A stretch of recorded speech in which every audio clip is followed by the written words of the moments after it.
여러분 안녕하세요. 반갑습니다. 예, 아주 훌륭한 분들이 이렇게 강의를 하시는데 제가 쓸 자리가 아닌 것 같은데 또 귀한 기회를 주셔서 너무 감사하고, 혹시 프린트 한 장을 이렇게 드렸는데 받으셨나요? 성경 구절이 하나가 적혀 있거든요. 신명기 6장 4절에서 읽었을까요? 예. 4절에서 9절까지 말씀, 우리 잘 아는 말씀인데 성경 구절 한번 읽고 오늘 강의를 좀 하려고 생각을 합니다. 예, 다 받으시면 좋겠고요. 예. 예. 다 받으셨어요? 예. 천천히 받으십시오. 못 받으신 분들도 있습니다. 예. 그냥 뭐 특별한 건 아닌데 아무것도 안 들고 하려면 좀 뻘쭘해서, 그래서 하나씩 이렇게 받으시라고 이렇게 드렸습니다. 예. 거기 보면 성경 구절이 있는데 우리 한 절씩 교독해 볼까요? 제가 한 절, 여러분 한 절 같이 한번 교독해 보겠습니다. 이스라엘아 들어라, 우리 하나님 여호와는 오직 유일한 여호와시니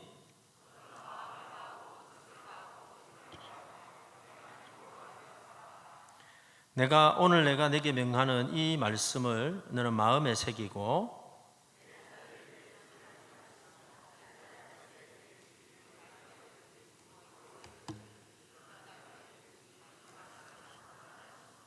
너는 또 그것을 내 손목에 매며 기호를 삼으며 내 미간에 붙여 표로 삼고 바깥문에 기록할지니라. 아멘. 뜨거운 감동의 강의를 조금 전에 다 들으셨기 때문에 저는 1시간 제게 주어졌는데 좀 가볍게 기독교 교육에 관한 이야기를, 좀 원론적인 이야기를 여러분과 좀 나누고 싶어서 이렇게 섰습니다. 여러분, 한때 우리 한국 교회를 아주 뜨겁게 다루었던 단어가 하나가 있는데 그 단어가 뭐냐면 그 목적이라는 단어입니다. 목적. 기억나시죠? 이게 왜 한국 교회를 그렇게 뜨겁게 다루었을까요? 예, 우리 청소년 사역자들을 보면은요, 다 청소년 같아요. 다 사춘기가 돼가지고 답을 안 해요. 그렇죠. 그래서 적어도 답을 안 하면서 아들 보고 답해라고, 굉장히 웃긴 이야기죠. 여러분, 한때 이 목적이라는 단어가 왜 유행했을까요? 무슨 세미나가 있었죠? 기억나세요? 무슨 세미나 했습니까?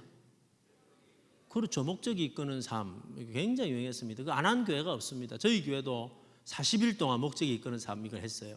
그죠? 이게 굉장히 유행해가지고 한때 전국을 다 휩쓸었는데, 그래가지고 이게 얼마나 유행했던지 저 대전에 어디 가니까 그 가게가 있는데 목적이 이끄는 곰탕. 곰탕집 이름이 목적이 이끄는 곰탕집이었어요. 어쨌든 간에 이게 한국을 완전히 휩쓸었습니다. 근데 여러분, 이 목적이라는 단어하고 가장 연결된 단어가 하나가 있는데 그게 바로 여러분 교육이라는 것입니다. 교육이라는 것입니다. 왜냐하면 이 교육이라고 하는 거는요, 분명한 목적이 있을 때 교육이 되거든요. 그죠? 우리가 교육이라고 말할 때는 목적을 가지고 거기에 따라서 만들어 갈 때 그게 교육이 되는 거거든요. 그럼 목적이 없이 그냥 계속 먹이고 키우기만 하는 걸 우리는 뭐라 그러냐면 그걸 교육이라고 안 그러고 사육이라고 그럽니다. 사육. 자, 여러분, 돼지는 교육할까요? 사육할까요? 사육합니다. 그죠? 물론 목적이 있죠. 그 목적 우리가 그죠? 먹으려고. 뭐 그건 사육이에요. 근데 돼지 또 교육합니다. 여러분, 한 번씩 동남아나 이런 데 가보면은 돼지 교육해가지고 숫자 막 찾으러 다니고 하죠. 목적이 있는 거예요. 그럼 그건 교육인 거예요. 교육하고 사육은 차이가 나죠. 그래서 여러분, 모든 교육은 분명한 목적을 가지고 있어야 된다라는 거죠. 좋은 교육기관은 좋은 교육의 목적을 가지고 있는 기관이어야 되고, 그래서 내가 어떤 교육을 할 때 그 교육이 성공했는지 실패했는지를 어떻게 우리가 알 수 있냐면 그 교육이 처음 가지고 있었던 무엇을 이루었을 때? 대답을 해도 생명에 지장이 없습니다. 뭘 이루었을 때? 목적을 이루었을 때. 그죠? 그래서 근데 그 본래의 목적을 못 이루면 그건 좋은 교육기관이 아니에요. 예를 들어서 입시학원이 있습니다. 입시학원. 자, 입시학원의 목적이 뭘까요? 대학을 많이 보내는 겁니다. 그죠? 대학을 많이 보내는 거예요. 그런데 여러분 입시학원 원장님이 계시는데 믿음이 너무 좋아요. 그래서 아이들 모아놓고 여러분 강의는 별로 안 하고 한날 여러분 착하게 살아라 이러고 또 이분이 신앙이 좋아가지고 믿음으로 살아라 해가지고 교회는 열심히 다녔는데 전도도 많이 했어요. 그 나쁜 거 아니죠. 너무너무 좋은 거예요. 그런데 1년 뒤에 그 학원 다니는 애들이 시험에 다 떨어졌어요. 좀 이상한 예인지 모르겠지만 그 학원은 좋은 학원, 나쁜 학원. 대답하기 참 곤란하다, 그죠? 그래도 그럼 객관적으로 그 학원의 목적을 못 이뤘다라는 차원에서 볼 때는 그 학원은 좋은 학원, 나쁜 학원? 나쁜 학원이에요, 그죠? 여러분 둘 다 잘하면 좋겠지만은 기본적인 목적은 그걸 잘해야 된다라는 거예요. 자, 여러분 우리가 지금 기독교 교육하고 있잖아요. 우리가 다 교육을 위해서 모였는데, 자, 우리가 하는 그럼 기독교 교육의 목적이 뭘까요? 여러분 어떤 목적을 가지고 1년 동안 2022년 1년 동안 여러분 교육부서를 중고등부를 유년주일 학교를 이끌어 나가십니까? 목적이 있어야 될 거 아니에요. 자, 1월 초에 시작해가지고 12월이 되었을 때 내가 교육을 잘했는가 못했는가 어떻게 했는가 하는 목적이 있어야지 이게 성공했는가 실패했는가를 알 수 있을 거 아니에요. 그렇죠? 그럼 그 목적이 뭘까요, 여러분? 한번 대답해 보세요. 여러분이 하는 기독교 교육의 최고의 목적이 뭡니까? 예? 죄송합니다. 한 분만. 예수 믿게 하는 거. 중요한 목적이죠. 목사님이세요? 예, 목사님 밑에서는 아이들이 전부 예수 믿게 될 겁니다. 아멘. 이쪽에 굉장히 신앙이 좋은 분, 이쪽에는 별로 믿음이 없는 분. 아멘을 별로 안 하시네. 그 목적이 있으니까 거기에 맞춰 나가겠죠. 예. 또 뭐가 있을까요? 변화되는 삶, 그죠? 그래서 목사님 밑에 아이들은 삶이 변화될 거예요. 왜냐, 목적을 거기에 맞춰 가지고 나가기 때문에. 아멘. 그렇죠. 변화될 거예요. 또 뭘까요? 예수님의 참 제자, 그죠? 전사님, 목사님, 그 밑에는 아마 참 제자가 나올 거예요. 다 맞습니다, 그죠? 다 맞는 이야기인데 조금 더 원칙적으로 이야기하면 그 목적은 우리가 잡는 게 아니에요. 여러분, 우리의 최고의 목적은 뭐냐면은 하나님이 원하시는 사람으로 만들어내는 거예요. 그 안에 다 포함이 되죠. 구원받은 아이, 예수님의 제자, 그죠? 믿음으로 사는 아이 다 포함이 되는 거지만 하나님이 원하시는 아이로 만든다라는 거예요. 그죠? 자, 그러면요, 하나님이 원하시는 사람은 어떤 사람일까요?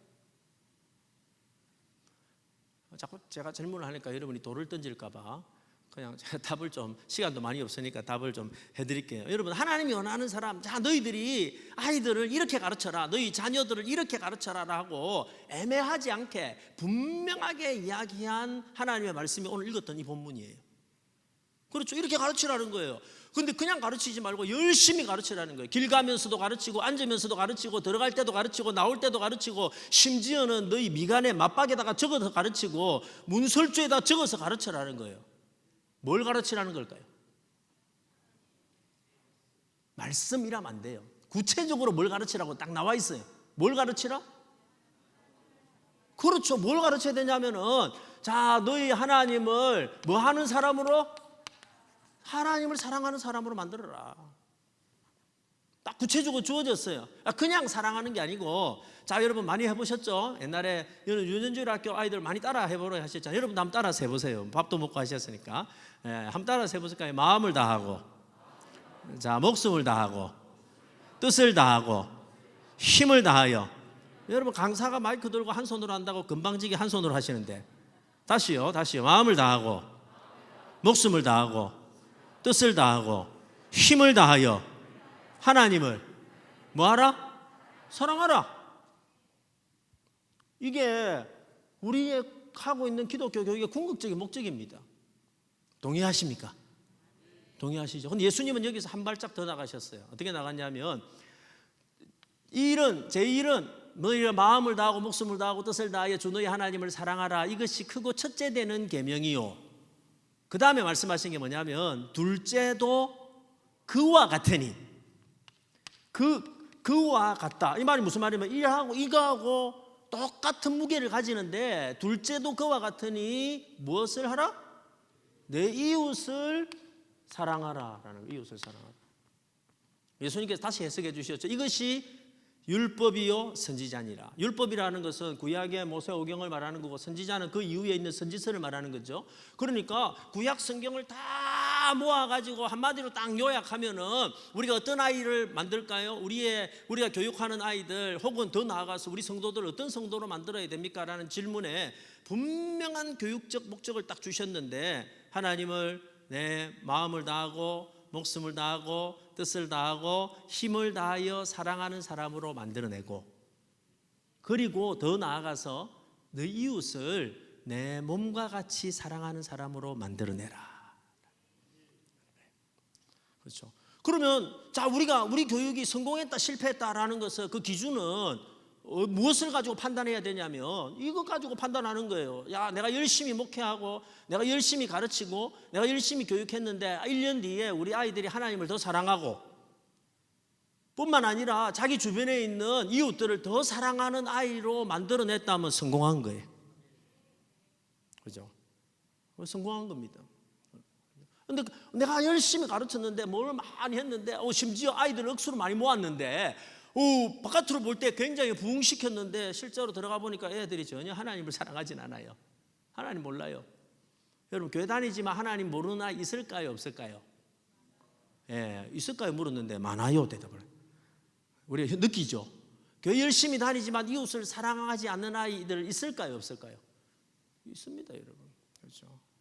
근데 하나님이 말하시는 궁극적인 목적은 뭐냐면은 내가 이 하나님을 사랑하고 이웃을 사랑하는 사람으로 만들어내라 라고 말씀하고 있다라는 거예요. 이게 목적이다라는, 이게 목적이다. 근데 우리는 자주 자, 여러분, 이 목적이다라고 이야기하고 혹은 목표이라 하면요, 제일 먼저 떠오르는 단어가 뭘까요? 자, 올해 목표. 요즘은 이제 코로나 때문에 그 대답을 잘 못하죠. 옛날에 항상 해마다 목표 잡았는데 안 되는 거 있잖아요. 배가 운동. 그죠? 해마다 우리 목표는 뭐냐면 배가입니다. 배가. 그죠? 배가 운동이에요. 올해 작은 교회들은 100명 달성 이러는 거예요. 이 나쁜 거 아닙니다. 그죠? 이런 복음을 전하고 아이들이 예수를 많이 믿게 하는 것은 너무너무 중요하고 맞는 겁니다. 저도 여기에 제가 청소년 사회 가면서 여기에 목숨을 걸었어요. 열심히 전도도 하고 아이들 모았습니다. 여러분, 이건 절대 나쁜 거 아닙니다. 그죠? 너무너무 귀한 일이에요. 오해는 하지 말고 들으세요. 제가 이제 그 호산나 교회에서 그 교육부를 전체 담당하면서 저는 고등부를 맡았는데 고등부를 맡으면서 아이들을 부흥시켜야겠다 생각을 가지고 제가 열심히 노력을 했어요. 노력을 하니까 제가 처음 가니까 고등부 아이들이 제법 많았어요. 아이들이 약 한 400명 가까이 됐어요. 400명 가까이 되는 이 아이들을 내가 부흥시켜야겠다 생각을 하고 슬로건을 뭘 잡았냐면 그 해에 여러분 우리가 해마다 시작하면서 슬로건이 있잖아요. 슬로건을 뭘 딱 잡았냐면요. 그때 슬로건을 이걸 잡았어요. 600의 담장을 넘어. 이 청소년 사역자들은 그때 유행하는 찬양 이런 거를 잘 이용해 먹어야 되거든요. 그때 유행했던 찬양이 뭐냐면 이거예요. 너는 담장 너머로 뻗은, 야, 이런 기가 막힌 아이템을 빼먹을 수 없잖아요. 그래서 타이틀에다가 딱 걸었어요. 600의 담장을 넘어. 이래가지고 날마다 구호를 외쳤어요. 예배 드릴 때마다 자, 준비됐나? 이래가지고 애들 좀 흥분시켜야 되잖아. 야, 준비됐나? 이러면 준비됐다. 따라해봐. 이래가지고 600에 하면 애들은 담장을 넘어. 내가 600에 담장을 넘어. 이래가지고 어떤 놈들은요, 무슨 담인지도 모르고 무조건 넘어. 이랬어요. 전도 열심히 했습니다, 여러분. 얘들이요, 진짜 열심히 전도해서 반아이들 전도하고, 여러분 부모들도 전도하고. 제가 했던 호산나 교회는 진짜 열심히 그 특심 있는 아이들이 많았어요. 그래가지고 여러분 한 1년 뒤에 600의 담장을 넘었을까요? 못 넘었을까요? 넘었을까요? 못 넘었을까요? 넘었겠죠. 안 넘었으면 제가 이야기 안 하겠죠. 안 넘은 걸 제가 예를 들겠습니까? 넘었습니다. 그 나름대로 성공한 거예요. 600의 담장을 넘었다. 그 다음에 목표는 1000이다. 점프 1000. 이런 생각을 하고 있었어요. 근데 어느 날 제가 기도하는데 갑자기 하나님께서 제 마음에 이런 생각을 주셨어요. 야, 김 목사야, 네 목적은 이루었는데 내 목적은, 갑자기 그냥 뒤통수한테 딱 맞듯이 네 목적은 이루었는데 내 목적은 이루는 거예요. 그래서 제가 알잖아요. 우리 하나님의 목적은 우리가 가르치는 아이들이 하나님을 뭐하고?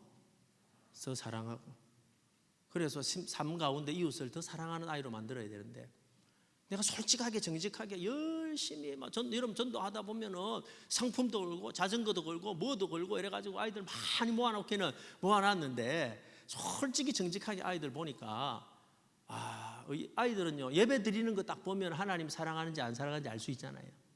그죠? 딱 알거든요. 표가 납니다, 여러분. 그리고 아이들이 그 친구들을 사랑하는지 안 사랑하는지 알 수 있잖아요. 근데 1년 뒤에 솔직하게 딱 보니까 숫자는 많아졌는데 아이들이 정말로 하나님을 사랑하는 것인가? 이 아이들이 정말로 이웃을 사랑하는데 작년보다 나아지는 것인가 하는데 자신이 없는 거예요. 자신이. 제가 솔직하게 너무너무 하나님 앞에 죄송했어요. 그러니까 제가 우리 교사들 모아놓고 연말에 솔직하게 말했습니다. 여러분, 제가 우리들이 열심히 해가지고 이 담장을 넘었는데 제가 하나님의 목적을 이루었을까 생각해 보니까 좀 미안한 마음이 많다. 그래서 우리 백지에서 다시 시작하자. 그래서 올해는 하나님의 목적을 한번 이루는 일을 해보자 생각을 하고 그림을 하나 그렸어요. 그림을. 여러분, 우리 교사들하고 같이 그때 그림을 하나를 그렸어요. 내가 이런 교육을 해야겠다 생각을 하고 그림을 하나를 그렸는데, 그게 바로 집 그림입니다. 집 그림. 자, 여러분, 우리가 우리 믿음의 삶을, 믿음을 우리가 집을 짓는 것과 같다라고 이야기할 때에 궁극적인 목적을 지붕이라고 생각하면 큰 지붕이 2개가 이렇게 나오겠죠. 그러면 그 한쪽 지붕에는 누구 사랑? 하나님 사랑. 그죠? 한쪽에는 누구 사랑? 이웃을 사랑하는 거예요. 하나님 사랑, 이웃 사랑. 이게 궁극적인 목적이잖아요. 근데 제가 이 그림을 딱 그려놓고 지붕을 딱 그려놓고 나니까 갑자기 깨달음이 하나가 왔어요. 무슨 깨달음이 왔냐면은, 자, 하나님 사랑하고 이웃 사랑이 딱 만나는 이 꼭지점에 이 2개가 진짜 딱 만나면 스파크가 막 일어나더라고요. 스파크가 딱 일어나면서 이 스파크 지점이 뭐가 되냐면은 사명이 되는 거예요. 자, 좀 쉽게 설명해 드릴게요. 사명이 뭘까?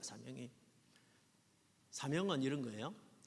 하나님을 정말로 사랑하는 사람이 자기가 섬겨야 될, 자기가 섬기고 사랑해야 될 이웃이 누구인지 발견하는 순간 그 이웃이 그 사람의 사명이 되는 거예요. 다시요. 사명이 뭔가? 우리 청소년, 청년들에게 끊임없이 사명을 이야기하죠. 우리는 늘 사명을 뭘 하냐면 어떤 일을 이야기하거든요. 어떤 사역을 이야기하고 은사를 이야기하는데, 제게 주신 깨달음이 뭐냐면, 사명이라는 것은 단순한 일이 아니고 하나님을 너무너무 사랑하는 사람이 자기가 섬겨야 될 이웃이 누구인지 발견하는 순간 그 사람이 자신의 사명이 된다는 거예요. 예를 한번 들어보겠습니다. 자, 의사가 있습니다. 자, 어떤 의사가 좋은 의사일까요? 신앙적인 면도 포함해서 어떤 의사가 좋은 의사일까요? 병을 잘 고치는 의사. 그것도 맞습니다. 어떤 의사가 좋은 의사일까요? 자, 이걸 어떤 원칙이라고 이걸 생각하고 한번 이게 원리라고 생각하고 공식이라고 생각하고 한번 대입을 해보세요. 어떤 의사가 좋은 의사일까요? 고통과 질병을 겪어보는 의사. 굉장히 정답이십니다. 그죠? 근데 제가 말씀드리려고 한 정답은 이런 겁니다. 가보십시오. 어떤 의사가 좋은 의사냐면, 우리가 신앙적으로 볼 때 일단은 하나님을 뭐 하는 의사? 사랑하는 의사. 그죠? 그냥 기술만 좋은 의사가 아니고 그냥 하나님을 뜨겁게 사랑하는데 자기에게 사랑하라고 주신 이웃이 누구예요? 환자들이에요. 그래서 여러분, 그 환자가 자신의 뭐가 됐어요? 사명이 된 사람이 좋은 의사라는 거예요. 이해하시겠어요? 그죠? 자, 의사가 되는 목적이 뭘까요? 사람들은 뭘 많이 벌려고? 돈 많이 벌려고. 그렇죠. 돈 많이 벌려고. 그게 기본적인 세상의 원리입니다. 근데 우리가 말하는 기독교 원리는 그게 아닙니다. 여러분, 돈 많이 벌려고 유명해지려고가 아니고, 하나님을 너무너무 사랑하는데 자기에게 사랑하라고 주신 이웃이 환자이고, 이 환자가 자신의 사명이 된 사람이 좋은 의사라는 거예요. 자, 또 적용해 볼까요? 자, 여러분, 교사가 있습니다. 교사. 자, 어떤 교사가 좋은 교사일까요? 그렇죠. 이제 감이 잡으시네. 하나님을 뭐 하는 사람? 뜨겁게 사랑하는 사람. 하나님을 뜨겁게 사랑하는데, 여러분, 내가 하나님 뜨겁게 사랑하는데, 그런데 내가 사랑하라고 주신, 내가 섬기라고 주신 이웃이 누군데? 학생들. 그리고 학생이 자신의 뭐가 됐어요? 사명이 됐어요. 사명은 늘 사람입니다. 학생이 자신의 사명이 된 거예요. 조금 유치한 적용을 해볼까요? 자, 주부 있어요. 주부. 어머니, 집에 어머니 주부. 자, 어떤 주부가 좋은 주부일까요? 그렇죠. 일단 하나님을 많은, 하나님 뜨겁게 사랑하는데 자신이 섬기라고 준 이웃이 누구예요? 가족들이에요. 그래서 자기 가족이 자기에게 뭐가 됐어요? 사명이 됐어요. 그죠? 자기 가족이 자기 사명이에요. 그죠? 근데 이걸 못 깨닫는 사람들은요, 뭐 밥하는 것도 힘들고 빨래하는 것도 힘들고 내가 뭐 밥하려고 왔나, 빨래하는 것도 왔나 이렇게 생각하는 거죠. 조금 더 우리 구체적으로 한번 해봅시다. 자, 목사. 어떤 목사가 좋은 목사일까요? 그렇죠. 하나님을 사랑하는 사람, 그냥 사랑하는 게 아니고 뜨겁게 사랑하는 목사인데, 이 뜨겁게 사랑하는 목사에게 섬기라고 주신 이웃이 누구예요? 누구? 성도. 그래서 성도가 자신의 뭐가 된 사람? 사명이 된 사람. 야, 목사가 하나님을 뜨겁게 안 사랑할 수도 있나요? 솔직하게 목사가 되었지만 하나님을 안 사랑할 수 있을까요? 없을까요? 누가 뭘 안 합니다. 대답을 해보세요. 목사가 됐지만 여러분 하나님을 사랑하지 않고도 목사 될 수 있을까요? 없을까요? 있습니다. 그죠? 네. 그래서 성도가 사명이 되지 않는 목사도 많아요. 저 여러분 우리가 정확하게 해야 될 것은 목사의 사명, 사랑하라고 주신, 섬기라고 주신 것은 성도인데, 성도가 사명이 안 되면은요, 목사에게 성도가 사명이 안 되면은 여러분 다른 게 사명이 돼요. 성공이 사명이 되고, 건축이 사명이 되고, 더 나아가 부흥이 사명이 될 수도 있어요. 여러분 건축이 나쁜 것도 아니고 부흥이 나쁜 것도 아니고 성공이 나쁜 것도 아닙니다만, 그러나 여러분 목사의 사명이 성도가 안 되면은 이게 어떤 결과가 있게 되냐면은 부흥 때문에 성도를 죽이기도 하고, 건축한다고 성도를 죽이기도 하고, 바꿔질 수 있다라는 거예요. 그래서 이 개념을 가르치는 게 너무너무 중요하다. 그래서 일단 기본적으로 여러분, 저와 여러분이 오늘 좋은 교육자, 특별히 다음 세대 사역을 하는 좋은 교육자가 되는 기본적인 거는 뭐냐? 저 출발은 뭘까요? 하나님을 뜨겁게 사랑하는 사람. 그래서 나에게 사랑하라고 주신 이웃이 누구예요? 학생들이에요. 그래서 이 학생들이 나의 뭐가 된다? 사명이 된다. 이것만 되면 게임 끝입니다, 사실은. 게임 끝이에요. 어쨌든 간에 이거다. 자, 그러면은요, 이제 좀 교육적인 차원으로서 한번 더 넘어가 봅시다. 오늘 뭐 제가 좀 그냥 원론적인 이야기를 저에게 1시간 주어지기 때문에 좀 하려고 생각해요. 자, 그럼 집을 짓는다고 생각해 보세요. 자, 집을 지었습니다. 지붕만 있으면 집이 됩니까? 안 되잖아요. 지붕만 있으면 집이 안 되는 거예요. 그러면은 집 짓는데 제일 중요한 게 뭘까요? 기초. 그죠? 기초. 집 지어 보신 분 아시겠죠? 기초가 제일 중요합니다, 여러분. 대부분 건물을 보면은요, 높이 올라갈수록 기초가 훨씬 오래 걸립니다. 맞죠? 저희 교회 옆에도 지금 높은 건물들이 많이 쓰고 있는데 몇 년 동안 공사를 하는데 건물이 안 보였어요. 뭐 하고 있었을까요? 기초 닦고 있었어요. 그러다가 갑자기 1층 올라가더니 여러분 한 달에 2층씩 올라가요. 한 달에 2층씩 막 올라가요. 갑자기 막 큰 건물이 서더라고요. 기초가 제일 중요한 거예요. 기초가. 자, 그럼 보십시오. 우리가 교육학적으로 한번 들어가 봅시다. 자, 우리의 목적이 하나님을 사랑하고 이 아이가 이웃을 사랑하는 사람으로 만들어내려면 하나님을 일단 사랑해야 될 거 아니에요. 그럼 하나님을 사랑하는데 가장 기초가 되는 게 뭘까요?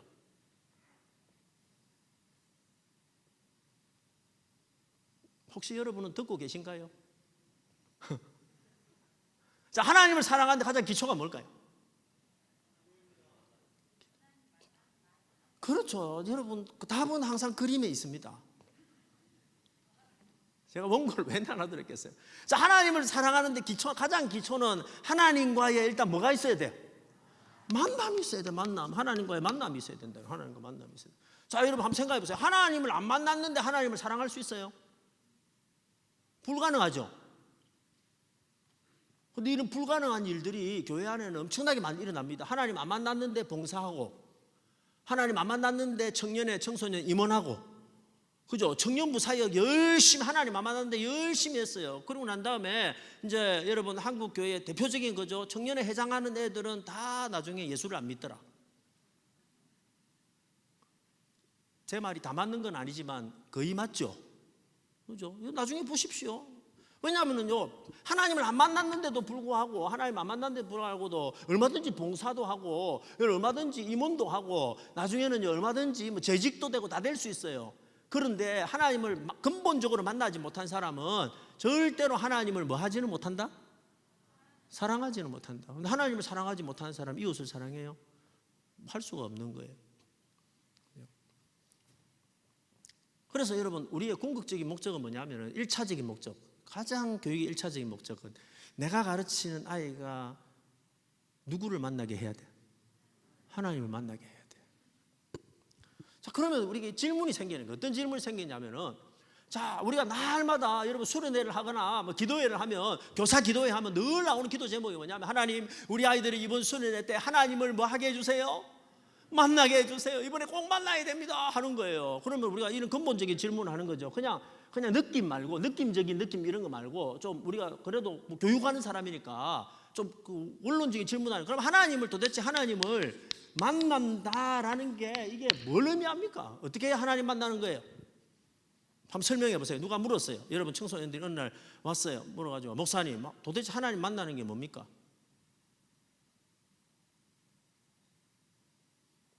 어떻게 하나님 만나는 걸까요?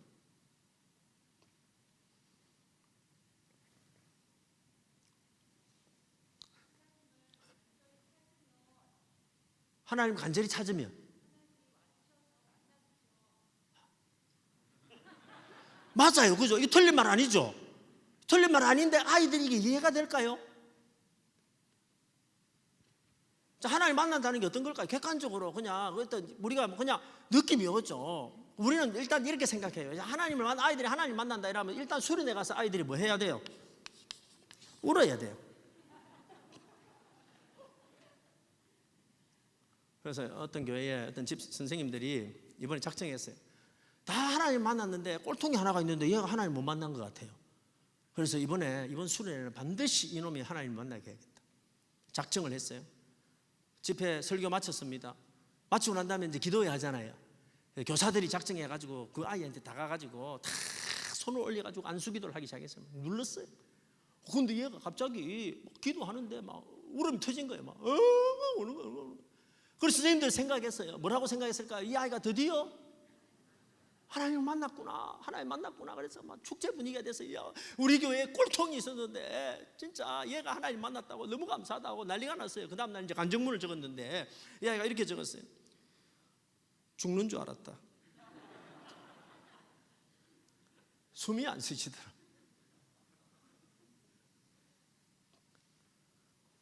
물론 여러분, 하나님을 만남의 결과로서의 눈물이 날 수도 있고 할 수도 있어요. 그러나 여러분, 울었다는 것이 하나님 만난 건가요?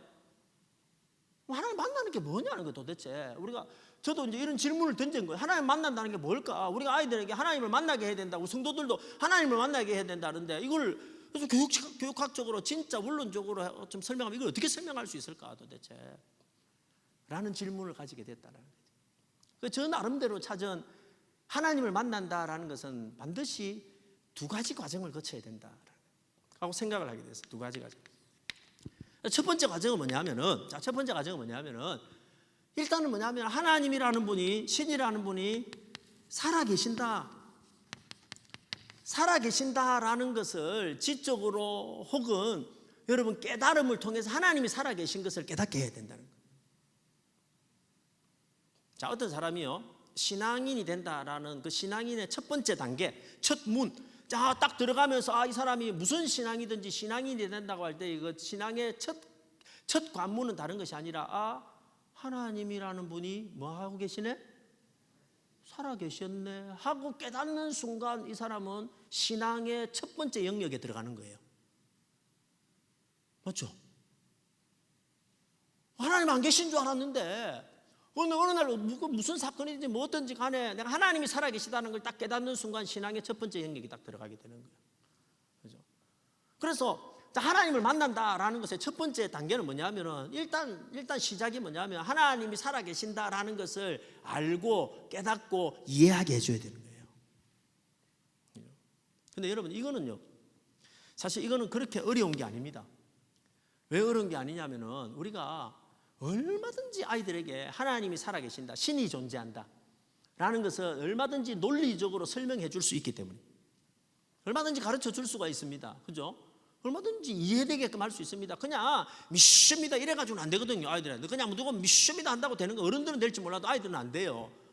그런데 이걸 얼마든지 논리적으로 하나님이라는 분이 살아계시구나 하고 얼마든지 설명해 줄 수 있습니다. 여러분 이거는요, 우리가 흔히 철학적으로도 신존재 증명이라든지 뭐 여러 가지 방법으로 할 수 있고 자연 만물을 통해서도 얼마든지 할 수 있어요. 그건 얼마든지 설명해 줄 수 있어요. 바보가 아니면, 예를 들어서 보세요.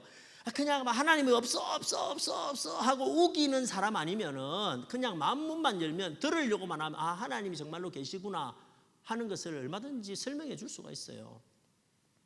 예를 들어서 이제 제가 자주 아이들에게 이제 설명할 때 뭐 이런 예를 한번 들었어요. 이런 예를. 자, 어디에 무인도가 있었어요. 무인도가 있었습니다. 무인도가 있는데 어떤 사람이 그 무인도에 갔습니다. 무인도에 또 가보니까, 무인도인 줄 알고 또 가보니까 사과나무가 하나가 있네. 근데 조금 있으면 사과나무가 또 있네.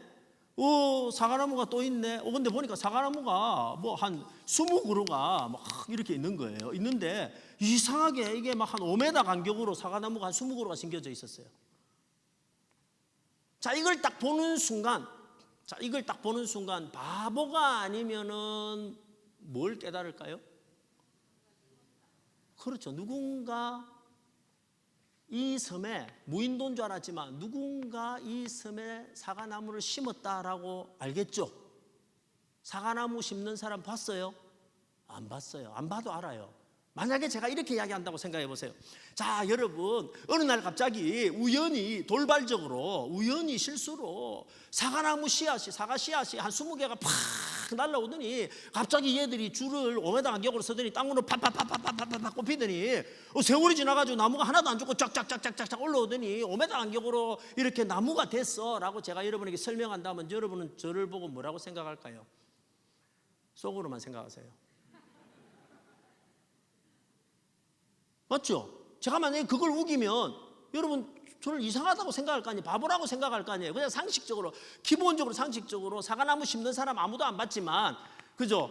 여기 무인도에 있는 사람 아무도 안 봤지만 바보가 아니면 뭘 알 수 있냐면 이 사과나무는 누군가가 심은 사람이 있다는 걸 알 수밖에 없다는 거예요. 그래서 여러분 성경은 만물 가운데 하나님이 계신 것을 분명히 드러내셨다 그랬어요. 그렇죠? 그래서 청소 사역자들이, 여러분 아이들을 가는 사역자들이 반드시 해야 될 첫 번째 단계 중에 한 가지가 뭐냐면은 이 땅에 하나님이 신이 존재한다, 하나님이 살아계신다 하는 것을 끊임없이 자연을 통해서든지 논리를 통해서든지 아이들에게 설명해 줘야 돼. 그냥 믿으라 말하지 말고. 왜냐하면 이 아이들이 다니는 학교에서는 끊임없이 뭘 배울까요? 논리적으로 뭘 배워요? 하나님이 있다 없다? 없다. 이 세상은 어떻게 생겼다? 우연히 생겼다. 과학적인 용어로 우연적 돌발적 사건에 의해서 생겼다 라고 일주일 내내 거기 가서 배우고 세뇌되어 있는 아이들에게 우리는 뭘 가르쳐야 되냐면 아니다는 거예요. 자연 만물만 하나 봐라. 우리 손가락만, 여러분 뭐 뉴턴인가 그랬죠. 내 엄지손가락 하나만 보더라도 하나님이 살아계신 걸 알 수 있다 하듯이 끊임없이 하나님이 살아계신 것을 증명해야 된다는 거예요. 기본적으로 하나님이 살아계시구나 하는 걸 깨달아야 돼요. 여러분 모태신앙들은요, 자, 모태신앙 어릴 때부터 쭉 믿음이 있다고 생각하고 자라난 거예요. 자라다가 방황을 하기 시작하죠. 왜 방황하냐면요, 어느 날 의문을 던진 거예요. 야, 내가 어릴 때부터 계시다고 들었던 하나님이 정말 계신가? 말은 못해도 속으로 그런 의문을 가질까요, 안 가질까요? 여러분은 안 가지셨어요? 가질까요, 안 가질까요? 가지겠죠. 그러다가 어떤 계기를 통해서 여러분 나중에 제가 두 번째 이야기하겠지만 하나님이 살아계신 것을 경험할 때에 사실 그 기초가 있기 때문에 훨씬 훌륭한 사람이 되는 거예요. 불신자로 툭 태어났던 사람도 어느 순간 하나님이 살아계시구나 하는 것을, 신이 존재하는구나 하는 것을 깨닫는 순간 여러분 그 믿음의 단계로, 그 믿음이라는 단계로 천문이 들어오게 된다라는 거예요. 자, 이게 시작입니다. 근데 여러분, 자, 그러나 우리가 기억해야 될 것은 이거예요. 자, 하나님이 살아계시다라는 것을 아는 것만으로 하나님을 사랑할 수 있냐? 그건 아니라는 거예요. 하나님 만났다라고 말할 수 있습니까? 그건 틀린 겁니다, 여러분. 하나님이 살아계시다, 신이 존재한다는 것을 아는 것이 내가 하나님을 만났다라고 말할 수는 없다는 거예요. 그죠? 자, 예를 들어 봅시다. 여러분, 미국의 대통령이 누굽니까? 조 바이든. 조 바이든 살아있을까요? 죽었을까요? 잘 모르세요. 자, 조 바이든 살아있을까요? 죽었을까요? 살아있죠. 자, 조 바이든 만났습니까, 여러분? 살아있는 거 알아요. 근데 우리 만났어요, 안 만났어요? 안 만났어요. 근데 살아있는 거 아는 거예요. 여러분 보세요.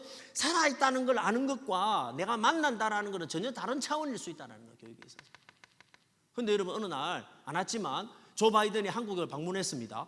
방문해가지고 카프레이드를 하는데 내가 여러분 우리 마을 앞을 지나간다 그래가지고 밖에 나가가지고 내가 열심히 조 바이든을 봤는데 이 조 바이든이 뭐 나를 봤겠습니까만은 지나가다가 눈빛이 내하고 마주쳤어요. 이 친구는 집에 돌아가가지고 만나는 사람마다 뭐라고 이야기할까요?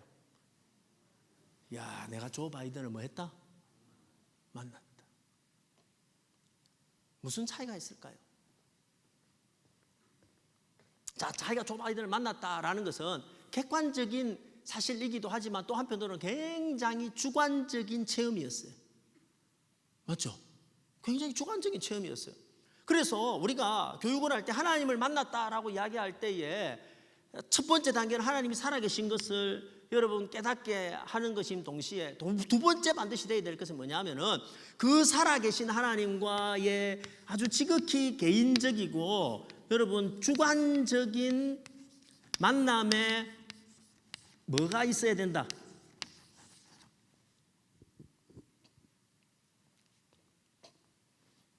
뭐가 있어야 돼? 체험이 있어야 돼. 근데 이 체험은 여러분 객관적인 걸까요? 주관적인 걸까요? 굉장히 주관적입니다. 굉장히 주관적인 거예요. 그렇죠? 그래서 우리는 하나님 분명히 살아계신 것을 알았는데 그 하나님과의 아주 굉장히 주관적인 체험이 있을 때 우리는 하나님을 만났다라고 표현을 하는 거예요. 하나님 만났다는 거예요. 그 객관적인 여러분 주관적인 체험은 굉장히 다양하겠죠. 굉장히 다양한 거예요. 말씀을 듣다가 여러분 말씀을 듣다가 어느 날 갑자기 그 말씀이 누구의 말씀처럼 들렸어? 하나님 말씀처럼 들렸어. 그럼 그 사람은 하나님을 어떻게 만났어요? 무엇을 통해서 만났어요? 말씀을 통해서 만났어요. 제가 아는 어떤 분이 참 그 부인이 교회 가자 해도 안 나가던 분이 있었는데 이분이 쫄딱 망해가지고 여러분 사람은 어지간해가지고 교회 안 나오잖아요. 남편은 망해야 나오거든요. 그렇죠. 그래서 부인 따라서 나왔습니다. 나왔는데 뭐 앉아 있는데 목사님이 설교하는데 뭐 하나도 안 들려요. 그래서 억지로 잡혀와 앉아 있다가 이렇게 팔짱 끼고 이렇게 막 이래 있었어요. 이래 있다가 한참 뭐 듣기 싫은 듯이 졸고 있다가 목사님이 그 사람 보고 한 이야기는 아닌데 우리가 설교하다 보면 그죠? 똑같은 설교를 했는데 그 말 가운데 꼭 내보고 하는 이야기가 있을 수 있잖아요. 목사님이 그 사람을 알아서 하는 이야기도 아니었는데 목사님이 설교하면서 갑자기 한마디를 던져서 이렇게 말을 한 거예요. 여러분 교회에 와서 안 바뀌는 인간은 어디를 가도 안 바뀝니다. 교회에 와서 안 바뀌는 인간은 어디를 가도 안 바뀝니다 이랬는데 그 말이 그 순간 그 사람에게는 누구의 음성처럼 들렸을까? 하나님의 음성처럼 들렸어요. 그렇구나. 이 자리가 내 인생의 마지막 기회일 수 있겠구나 하고 그 자리에서 그 사람이 깨졌어요.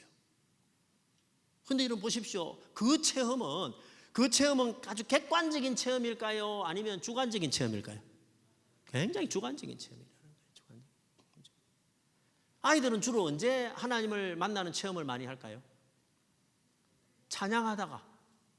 그죠? 이 체험이라는 거는요, 내 마음이, 내 감정이 열리는 곳에서 체험이 많이 일어나거든요. 그러니까 아이들은 찬양하다가 여러분 하나님을 만나는 체험을 많이 해요. 왜냐하면은 하나님이 살아계신 건 알았는데 내 마음에 느껴지진 않았는데 어느 날 갑자기 찬양을 하는데 갑자기 눈물이 핑 돌아요. 마음이 막 울컥해요. 그래서 그날 찬양하다가 나는 누구를 만났어? 하나님을 만났어요. 하나님 만났어요. 기도 응답으로. 여러분 하나님을 어떻게 만나요? 우리가 하나님을 만나는 가장 대표적인 방법 중에 한 가지가 기도 응답이죠. 보이지 않는 하나님, 내가 기도했는데 신기하게도 하나님이 내 기도를 응답하시더란 말이야. 그걸 통해서 많은 사람들은 기도 응답을 통해서 아주 주관적으로 하나님을 만납니다. 그죠? 너 하나님 어떻게 만나서 하나님 내 기도를 뭐 하셨어? 응답하셨어. 하고 하나님을 만나게 되는 것이죠. 그죠? 아이들은 수련회 기간 통해서 많이 만나죠. 특별히 여러분 어떤 아이들은요, 많은 아이들은 특별히 청소년들 아이들은 누구를 통해 만나냐면 자기를 사랑해주는 교역자의 손길을 통해서 하나님을 만납니다. 여러분 이거 아세요? 이 사람을 통해서 누가 보여요? 하나님 보이는 거예요. 제가 그런 체험을 했어요. 저는 여기 이제 엄궁이라는 동네에서 엄궁교에서 자랐는데 엄궁교회에 어떤 전도사님이 한 분 오셨는데 제가 어릴 때부터 신앙생활 하나님이 살아계신 것은 알았지만 예수님을 만났다 생각을 내가 많이 못하고 있었는데 그 전도사님이 너무너무 나를 사랑해 주시는 거예요. 여러분 그런 걸 느끼거든요. 알잖아요. 너무너무 나를 사랑해 주시는데 근데 제가 신비한 체험을 한번 했어요. 어떤 체험을 했냐면 어느 날 전도사님이 강대상에 딱 서가지고 이렇게 서가지고 여러분 설교를 딱 하시려고 고개를 딱 드는데 갑자기 그 전도사님이 예수님처럼 보이는 거예요. 제가 깜짝 놀랐어요. 아직도 제가 그 장면을 제가 잊지를 못해요. 그 장면이 예수님처럼 보여요. 예수님처럼. 저는 그분의 사랑을 통해서 하나님의 사랑을 경험할 수 있었어요. 여러분 그러면 그것은 객관적인 체험일까요? 주관적인 체험일까요? 굉장히 주관적인 체험이죠. 저희 교회는요 아주 희한하게 하나님 만난 사람도 있습니다. 우리 권사님 한 분인데요. 이분이 남편을 너무 전도하고 싶은데 하나님 살아계신 것을 어떻게 가르쳐주고 싶은데 기도하다가 자기가 갑자기 무슨 생각이 딱 들었냐면은 이제 요즘은 아닙니다. 좀 오래전에 아파트 어디에다가 이제 그 분양 신청을 했는데 자기 남편에게 여보 하나님 살아계신 것 같다. 이번에 아파트 추첨하는데 몇 동에 몇 호가 걸릴 거다. 걸리면 믿을래. 믿음이 대단하죠. 추첨을 했습니다. 어떻게 됐을까요? 어떻게 됐을까요? 걸렸어요, 진짜. 걸렸어요. 그래가지고 그 남편이 진짜 충격을 받은 거예요. 야, 진짜 하나님이 살아계신가? 신이라는 분이 있는가? 너무 충격, 이게 불가능하잖아요. 근데 이게 된 거예요. 그래 그분이요. 그때부터 교회 와가지고 지금 우리 교회 안수 집사가 돼 있어요. 객관적인 걸까? 이거 아무한테나 적용할 수 있을까요? 여러분 절대 집에 돌아가 교회 가가지고 이런 예는 들지 마세요. 이런 예를 들면 굉장히 심각하게 되는 거예요. 그죠? 어쨌든 간에 여러분 하나님을 만나는 개인적인 체험을 하게 해줘야 되는데 여러분 어릴 때 이 체험을 하게 해주는 거 이거는 이 체험이라고 하는 거는 유치부 때도 할 수 있고 영아부 때도 할 수 있고 초등부 때도 할 수 있는 거예요. 근데 아무리 교회를 오래 다닌다 하더라도 이 하나님 만나는 체험을 중고등학교 때도 못할 수도 있습니다. 근데 여러분 여기서 우리가 아주 중요한 사실을 한 가지를 알아야 되는데 자 여러분 하나님이 살아계신 것을 깨닫고 하나님을 개인적으로 체험해야 하나님을 만나게 된다면 여러분 그러면 내가 누군가를 하나님을 만나게 할 수 있을까요? 없을까요? 자 여러분이 가르치고 있는 아이들 하나님을 직접적으로 만나게 할 수 있을까요? 없을까요? 없어요. 그건 우리 영역이 아니에요. 맞죠? 그래서 여러분 절대로 있잖아요. 내가 가르치는 아이들이 하나님 못 만난 것 같아, 믿음이 안 생긴 것 같아 하고 낙심할 필요가 없어요. 왜냐하면요, 그거는 내가 할 수 있는 게 아니에요. 여러분 아주 능력이 있는 사람이라고 그냥 전기 감전시키듯이 하나님을 만나게 할 수 있는 게 아니에요. 그럼 우리는 뭘 해야 될까? 우리 사역자들은 뭘 해야 될까? 도대체 어떤 일을 해야 될까? 거기에 우리 사역의 길이 방향이 딱 잡히는 거예요. 자 보세요. 내가 내가 가르치는 아이들이 하나님을 내가 직접적으로 만나게 할 수는 없지만 우리가 할 수 있는 게 있어요. 뭘 할 수 있냐면 이 아이들이 하나님을 만날 수 있도록 뭐를 주는 걸까요? 기회를 주는 것이다. 기회를 주는 것이다. 그래서 교육은요, 끊임없이 그 아이에게 기회를 주는 것입니다. 끊임없이 하나님을 만날 기회를 주는 것입니다. 그 아이가 유치부 때 만날지 초등부에 만날지 중고등부 때 만날지 우리는 알아요, 몰라요? 몰라요. 여러분도 안 만나고 여기 와 있을 수도 있거든요. 몰라요, 알 수 없어요. 근데 끊임없이 우리는 기회를 주는 거예요. 자, 여러분, 우리가 아이들 수련회를 데리고 가려고 해요. 어쨌든 간에 이번 동계 수련회 아이들 데리고 가려고 해요. 왜 데리고 가려고 해요? 왜 꼭 데려가려고 해요? 가기 싫은 아들. 그것이 그 아이가 하나님을 깨닫고 체험할 수 있는 뭐가 되기 때문에, 기회가 되기 때문에. 이게 교사의 역할이고 부모의 역할이고 교육자의 역할이에요. 여러분 돌아가가지고 교사 교육을 할 때 있잖아요. 교사 교육을 할 때 1순위는 교사가 뭘 많이 알아가지고 잘 가르치고 성경을 잘 알아가지고 가르치고 설득을 잘하고 이게 아닙니다, 여러분. 이게 아니고 그렇게 해라 하면 교사할 사람 별로 없습니다. 뭘 가르쳐야 되냐면 여러분이 가르치고 있는 아이들이 하나님을 만날 수 있도록 끊임없이 뭘 줘라? 기회를 줘라. 제가 울산에 이제 교사 부흥회를 한번 하러 갔었어요. 가니까 거기 저를 섭외하는 안수 집사님 한 분이 이제 시작하기 전에 이제 이야기를 차를 마시면서 이야기를 했습니다. 차를 마시면서 이야기를 하는데 자기 아들 이야기를 하는 거예요. 자기 아들이 중학생 3학년 때까지 너무 꼴통이라는 거야. 교회도 안 가려고 그러고 너무 반항적이고 사춘기가 돼가지고 뭐 너무 말을 안 듣더라는 거예요.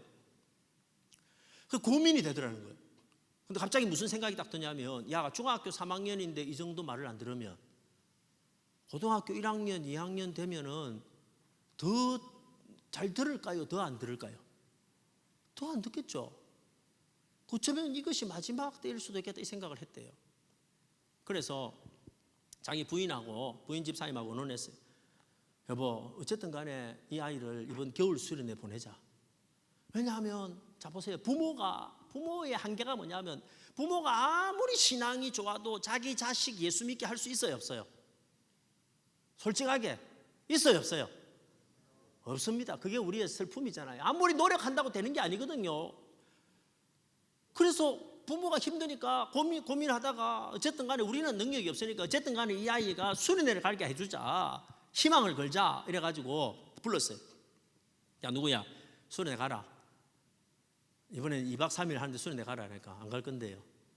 가라. 안 갈 건데. 내 부탁한다, 가라. 싫어요. 재미없어요. 안 갈 건데요. 하루 3만 원.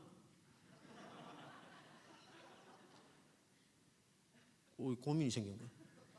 하루 3만 원. 그러니까 이게 계산이 돌아가죠. 원래 그죠? 빨리 돌아가는 거예요. 3일 하면 9만 원. 그럼 10만 원. 자기는 수련회 많이 해봤잖아요. 가서 3일만 뭐 하면 돼? 견디면 돼. 그죠? 버티면 돼. 그 3일만 딱 버티면 된다 하고 아버지하고 계약하고 10만 원 받기로 하고 선불로 받고 수련회 갔어요. 수련회 가 있는 동안에 엄마 아빠는 이게 마지막 기회라고 생각하고 3일 동안 저녁마다 교회 와가지고 금식 기도를 했대요. 금식 기도를 했대요. 근데 놀라운 게 뭐냐면 여러분 아이들이라는 게 있잖아요. 이 때가 있거든, 때가. 여러분 그거 아시죠? 때가 있거든. 진짜 꼴통 같았는데 임자를 만나면 여러분 어떤 수련회 어떤 자기하고 맞는 이 코드가 맞는 강사를 만나면 어떤 상황이 딱 만나면은요, 여러분 아이들은요 안 변하는 것 같아도 한순간에 바뀌는 게 아이들이거든요. 아멘? 근데 어른들은요 늘 바뀌는 것 같은데 늘 안 바뀌어 있어요. 늘 똑같아요. 근데 아이들은 바뀌면 한순간에 바뀌어요. 얘가 가가지고 말입니다. 진짜 놀랍게 무슨 이유인지 모르겠는데 2박 3일 동안 진짜 예수님을 영접하고 하나님을 만나는 체험을 한 거예요. 돌아와가지고 얘가 하루에 성경을 10장씩 읽고, 그리고 아버지한테 와가지고 아버지 우리 집에서도 가정 예배를 드려요. 우리 집안이 영적으로 이렇게 해서 되겠을까요? 그래가지고 내보고 하는 이야기가 뭐라 그러냐면은, 목사님 이제는 이놈이 너무 귀찮습니다라는 거예요. 자기는 너무 귀찮게 한다는 거예요. 자, 여러분, 자기가 귀찮아서 하는 이야기일까요? 아니면 저한테 지금 자랑하는 걸까요? 자랑하는 거예요. 자랑하는 거예요. 근데 그 아버지는요, 진짜 잘했어요. 뭘 잘했어요? 뭘 잘했어요? 기회를 줬어요. 기회를. 여러분, 이번 겨울 방학이 여러분이 가르치고 있는 아이들이 하나님을 만날 수 있는 절호의 기회일 수 있습니다. 근데 그 때가 끝나고 나면 다시는 그 기회가 안 올 수 있어요. 할 수 있어요. 내가 다 할 수 있는 건 아니거든요. 여러분, 여기 목사님들 있지만 우리가 뭐 아이들을 뭐 은사가 있어가 청소년 은사가 있어가 청소년 설교 사역자들처럼 기가 막히게 청소년 설교를 잘하고 뭘 억수로 잘하고 이래서 잘하는 게 아닙니다. 여러분, 진짜 잘하는 사역자는 뭘 하느냐면요, 그 아이들이 끊임없이 하나님을 만날 수 있는 기회를, 1년에 특별한 기회를 끊임없이 주는 거예요. 끊임없이 주는 거예요. 끊임없이. 그렇게 주다 보면은요, 어느 순간에 딱 걸려서 넘어지는 거예요. 그 책임은 누구한테 있다? 누구한테 있다? 여러분에게 있는 거예요. 최소한 여러분이 가르치고 있는 아이들이 지금 50명이다. 이 50명이 최소한 1년 동안에 하나님을 만날 수 있는 기회를, 특별한 기회를 10번은 줘야 돼. 10번은. 근데 어찌 보면요, 이게 훨씬 쉽습니다. 여러분 보세요. 여기 지금 청소년 사역 하시는 분 있잖아요. 내가 청소년 사역을 유명 청소년 강사처럼 설교를 내가 해야 된다 하면 부담되잖아요. 부담됩니까? 안 됩니까? 부담되잖아요. 잘 안 됩니다. 그거는요, 은사가 있어야 돼요. 그건 쉽지 않습니다. 그러나 뭘 할 수 있냐면 그 강사 있는데 데리고 갈 수는 있어요. 이게 좀 신기하더라고요. 제가 청소년 사역을 오래 했는데 제일 은혜를 안 받는 애가 우리 집 아들이었어요. 내 설교에. 우리 아들이요, 내 설교하면 맨날 똑같은 이야기만 하고 막 그러노 이러더라고요. 그러다가 얘가 이제 어디 수련회를 갔는데 내하고 제일 친한 목사님이 그 강사로 와가지고 설교를 한 거예요. 근데 얘가 거기 가가지고 깨진 거예요. 은혜를 엄청나게 받았어요. 돌아와가지고 이러는 거예요. 아빠 누구 아냐고, 무슨 목사님도 아냐고. 내가 내 친구다 이러니까 아닌가, 이거 아빠하고는 영 다르던데 뭐 하면서 자기 엄청나게 은혜 받았다는 거예요. 여러분, 제가 그 이야기 듣고 기분이 좋았을까요? 더러웠을까요? 기분 좋았을까요? 나빴을까요? 기분 좋았어요. 고마웠어요. 제가 그 친구한테 전화했습니다. 김 목사, 서울에 있는 친구인데, 이번에 우리 아들 거기 갔는데 이놈이 은혜를 너무 많이 받아. 네 설교 은혜 너무 많이 받았다. 간증을 엄청나게 하더라. 내가 너무 고맙다. 이제 너그 새끼 내한테 보내라. 자기 자식은 자기가 못합니다. 그죠? 자기 자식이 자기 힘듭니다. 우리 집 사람은 피아노를 전공했습니다. 그래서 저는 생각할 때 내가 적어도 결혼하면은 우리 집에 피아노 가르치는 값은 안 들어갈 거라고 생각했어요. 누가 하면 되니까.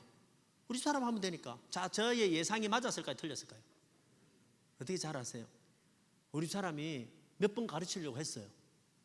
근데 제가 말렸어요. 왜 말렸냐면요, 이 애들 가만히 내버려두면 피아노가 부서지든지 애가 부서지든지 둘 중에 하나가 완전히 부서질 것 같아요. 그래서 말렸어요. 근데 여러분 생각해 보세요. 어제 시골에 어느 어머니가 있는데 피아노 전혀 몰라요. 콩나물도 몰라요. 그러나 그 부모가 여러분 자기 아들 피아니스트 만들 수 있을까요? 없을까요? 있습니다. 어떻게 하면 돼요? 좋은 학원 보내면 돼요. 좋은 선생님 만나게 하면 돼요. 기회를 주는 거라. 기회를 주는 거죠. 끊임없이 기회를 주는 것이다. 그래서 여러분, 청소년 사역자들이 해야 될 일 가운데 생각해야 될 것이 뭐냐면, 어떻게 하면 이 아이들이 하나님을 만날 수 있는 기회가 될까 생각하고, 그런 기회가 있으면 놓치지 말고 무조건 애들 데리고 가가지고 은혜 받게 하고, 무조건 데려가가지고 아이들을 만날 수 있도록 기회를 주고, 무슨 수를 쓰든지 막 돌을 쓰든지 뭘 하든지 데려가가지고 가게.